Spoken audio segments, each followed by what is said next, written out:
बिस्मिल्लाहिर्रहमानिर्रहीम। अस्सलाम वालेकुम दोस्तों, अरब लेटेस्ट न्यूज़ चैनल पे हम आपके लिए एक नई अपडेट वीडियो लेके हाजिर हुए हैं। जो भी मेरे दोस्त सऊदी अरब में काम करते हैं और अपनी फैमिली को विजिट वीज़ा पे बुलाना चाहते हैं और उनको ये समझ नहीं आ रही कि वो अपनी फैमिली को किस वीज़ा पे बुलाएं, किस वीज़ा पे बुलाएं, तो मैं आपको बताया था कि यहाँ पे दो तरह के विजिट वीज़ा हैं।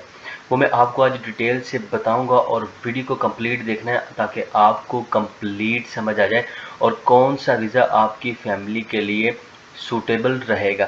तो दोस्तों चलिए वीडियो को स्टार्ट करते हैं, लेकिन उससे पहले काइंडली चैनल को लाइक शेयर एंड सब्सक्राइब ज़रूर कर दें ताकि हमारी इस तरह की मज़ीद आने वाली इंफॉर्मेटिव वीडियोस आपको मिलती रहें। तो दोस्तों यहाँ पे आपके सामने मैं दोनों टाइप्स रखता हूँ। सबसे पहले तो वीज़ा एलिजिबिलिटी देख सकते हैं। Tourist from the 49 eligible country can apply for tourist visa online through the quick and easy to use visa platform before travelling.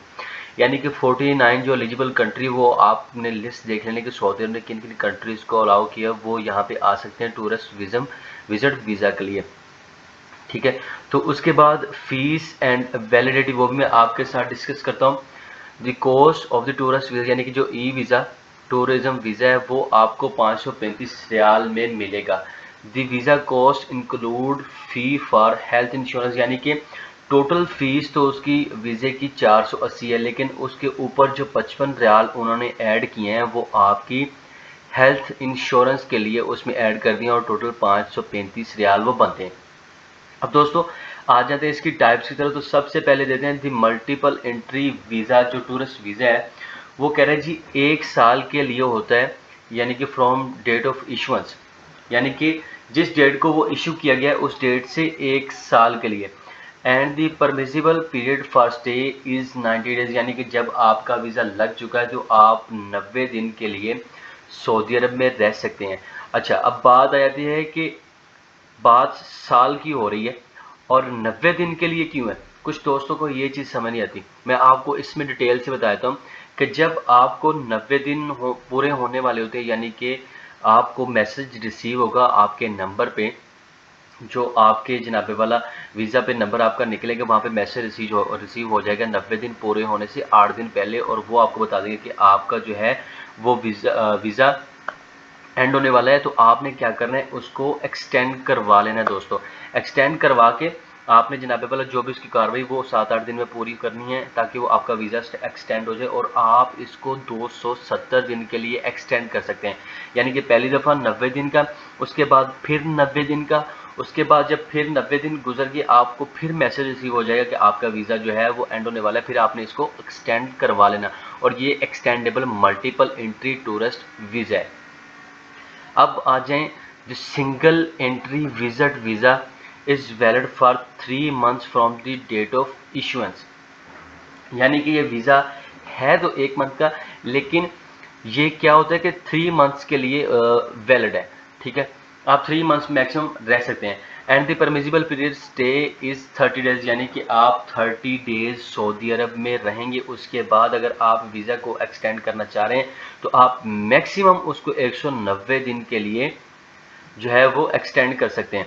अब कैसे करना है, आपको हर मंथ में जो है इसको एक्सटेंड करवाना पड़ेगा, यानी कि आपने 5 दफ़ा इसको एक्सटेंड करवाना है आप यहाँ पे रहते हुए 180 दिन के अंदर। पहली दफ़ा, फिर दूसरी दफ़ा जब 30 दिन पूरे हो गए, फिर तीसरी दफ़ा जब 30 दिन पूरे हो गए, फिर चौथी दफ़ा और फिर 5वीं दफ़ा आपके 180 दिन पूरे हो जाएंगे।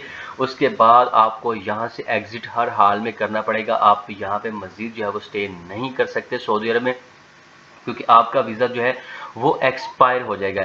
उसके बाद आ जाएं दोस्तों, वो यहाँ पे कह रहे हैं इसकी minimum age of applicants is 18 years old, यानी कि 18 साल से कम उम्र उसकी नहीं होनी चाहिए।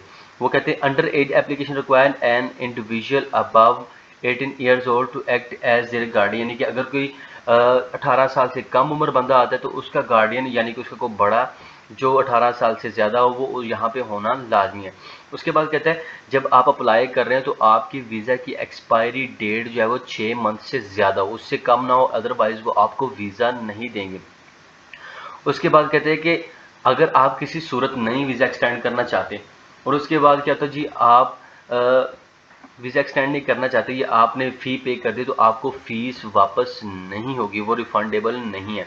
ओवरस्टे अगर आप करते हैं, अगर आपका वीज़ा एंड हो चुका है तो पर डे आपको 100 रियाल चार्ज किया जाएगा वीज़ा एक्सपायर होने के दिन से नेक्स्ट जितने भी दिन आप यहाँ पे स्टे करेंगे। उसके बाद ये religion of applicant is not relevant, ये रेलिवेंट टॉपिक उसने नहीं कहा।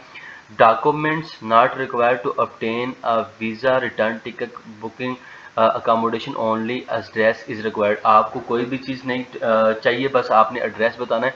Hard copy of visa although soft copy is advise. उसके बाद वो कह रहे हैं जी time taken to issue an e visa 5 to 30 minutes in most cases, यानी कि आपको 5 से 30 मिनट में आपको वीज़ा मिल जाता है जो लोग अपनी फैमिली को यहाँ पे बुलाना चाहते हैं। लेकिन एक चीज़ याद रखिए कि आप अगर मल्टीपल वीज़ा पे बुलाना चाहते हैं, मल्टीपल एंट्री, तो आप 270 दिन से ज़्यादा स्टे नहीं करवाएंगे और आपने अपनी फैमिली का देखना है कि पासपोर्ट एक्सपायर तो नहीं है। अगर एक्सपायर हुआ तो वो आपको विजिट वीज़ा नहीं देगा, और अगर 6 महीने से कम टाइम का 6 महीने से कम टाइम का भी वो आपको नहीं देंगे। और अगर आप single entry tourist visit visa पे बुला रहे हैं तो तभी आपने देखना है कि आपका पासपोर्ट एक्सपायर ना हो, ठीक है। और मैक्सिमम आप 180 दिन स्टे करवा सकते हैं वीज़ा एक्सटेंड करवा के, और वो भी आपको 5 दफ़ा करवाना पड़ता है। सो दोस्तों, होपफुली आपको ये इन्फॉर्मेटिव मदद करेगी वीडियो, आपको समझने के क्या क्या टर्म्स एंड कंडीशन है आपके सिंगल एंट्री और मल्टीपल एंट्री विजिट वीज़ा में। Thank you so much. मज़ीद वीडियो के लिए चैनल को लाइक शेयर एंड सब्सक्राइब कीजिएगा। Thank you so much. Allah.